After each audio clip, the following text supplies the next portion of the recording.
Right, ఇదంతా story చెప్తా ఉన్నది కదా.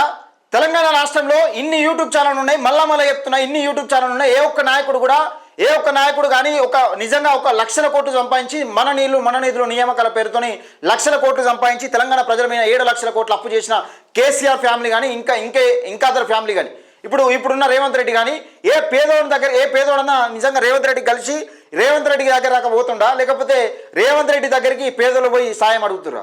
అది ఒకటి చెప్పాలి.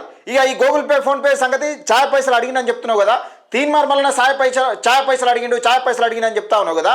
నీకు దమ్ము ధైర్యం ఉంటే ఛాయ్ పైసల ద్వారా ఎన్ని కోట్లు వస్తాయి అనేది ఒక్కసారి ఆలోచన చేసుకోవాలి. వీళ్ళు మాటికి చెప్తా ఉన్నారు, తీన్మార్ మళ్ళీ ఛాయ్ పైసలు అడిగిండు అని ఆ వీడియో పెడతా ఉన్నారు కదా.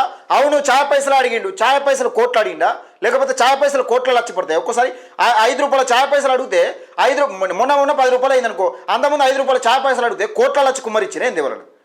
బుద్ధుండాల కొంచెమన్నా 9.5 సంవత్సరాలు బీఆర్ఎస్ పార్టీ పరిపాలించింది. ఆ ఛాయ్ పైసల వల్ల నిజంగానే తీన్మార్ మళ్ళీ అకౌంట్లోకి ఇట్లా ఏమైనా అవినీతి జరిగినట్టుంటే కేసీఆర్ విడిచిపెడుతుండనా, లేకపోతే మోడీ ప్రభుత్వం పైన విడిచిపెట్టాడు, మోడీ ప్రభుత్వం విడిచిపెట్టిందా? ఇప్పుడున్న రేవంత్ రెడ్డి ఏమైనా గుడ్డోడా? ఏమైనా కళ్ళకి ఇట్లా కళ్ళకి ఇట్లా ఏమైనా అవి కట్టుకున్నా, నల్లబట్ట ఇట్లా కట్టిరా?